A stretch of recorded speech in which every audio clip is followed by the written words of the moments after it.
Seu Zé, eu vou fazer uma pergunta que eu vou tentar formular ela de uma forma que todo mundo possa assim compreender. Partindo do pressuposto de que nós, seres humanos, pelo menos a maioria, nós ainda precisamos desse cacoete dos arquétipos relacionados à religiosidade, à religião, para que a gente conceba uma comunicação mediúnica.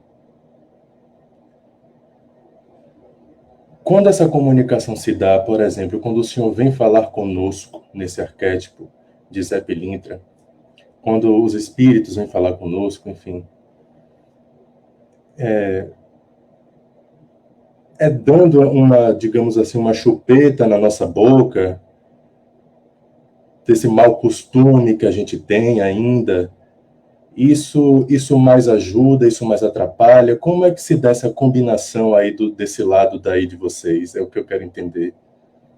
Não sei se eu me fiz claro.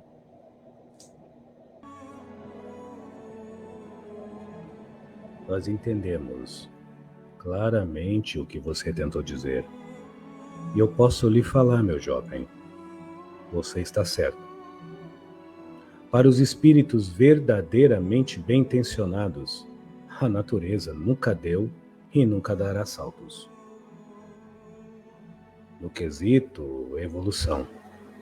E no quesito evolução, repito, não tecnológica, que isso não quer dizer nada, mas no quesito evolução, convicção, nutrir, ser e sentir.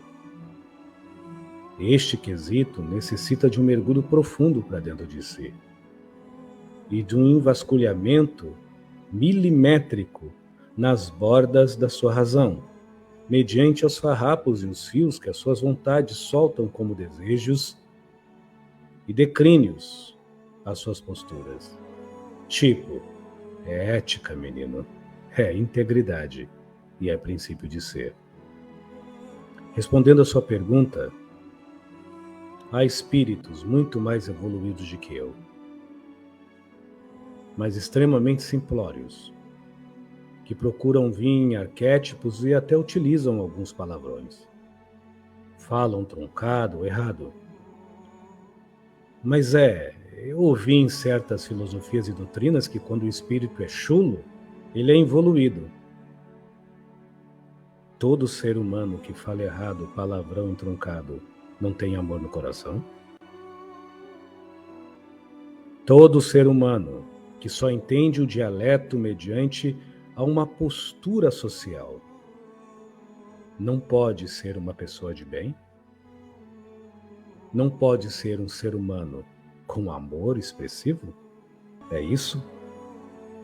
Porque se for isso, me perdoe, eu estou errado. Voltando ao nosso raciocínio, nós entendemos que há muitos espíritos que preferem vir como um Zé Ninguém, um qualquer um. E vão trabalhando, confiando no Cristo cósmico, que dá-nos o tempo chamado eterno. Então nós não precisamos de relógio, rapaz. Nós não precisamos de bússola. Nós não precisamos de terra. Nós precisamos da tua luz.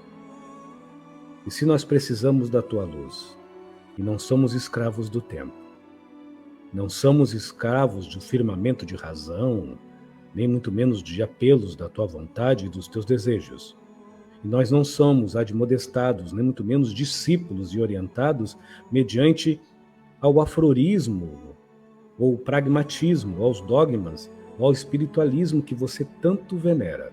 Você eu digo a qualquer um que me escuta. Pense, será que é importante a um espírito dizer que é um rei e uma rainha? Que é um monarca e um príncipe? Que é uma estrela? Não. A maioria de nós preferem vir como um carvão, que vai sujar suas mãos porque te convida ao trabalho. Prefere vir como pedra, que vai pesar sobre o seu corpo e a sua cabeça, porque vai lhe instigar a responsabilidade da tua própria lucidez. mediante o aflorar da tua luz, que é o que nos encanta, e que é sim o que encanta o que tem além de você e por você, Deus. Eu estou falando isso mediante a concepção de alguns irmãos espirituais que eu já ouvi em espírito fazer isto, por exemplo, não falar isto dando exemplo. Mas e os espíritos que vêm dizendo que são das estrelas? E as casas que trabalham com espíritos renomados? Nenhum espírito renomado se preocupa com o nome. São os mesmos espíritos, carvões e pedras. Para eles são nome. Agora, o que vocês vão fazer com o nome não compete a nós.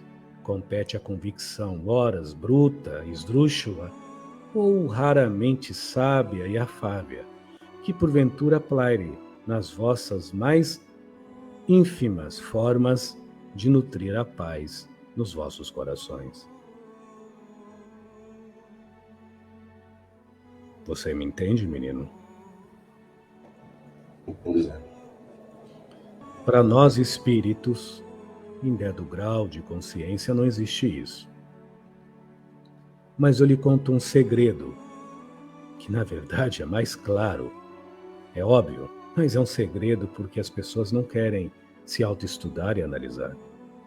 A grande massa da espiritualidade na órbita do planeta Terra não tem a noção espírita, como vocês têm aqui no Brasil. E nem muito menos a doutrina, como se prega como amor e caridade. Você me entende, menino? Entendo, Por isso, o maior passo para qualquer espiritualista é ir além do religiosismo e do aforismo pragmático e até filosófico doutrinário, fixo numa ideia e no ideal, tendo em si o prefixo de Deus, amor, e o selo de Deus, se amar. Mediante o mandamento de Cristo, seja simples e humilde, porque somente uma criança pode corporificar a minha mensagem. Venha, minhas criancinhas. É dela o reino dos céus, aonde, por mais que os carvões venham trabalhar, não hão de sujar as suas mãos.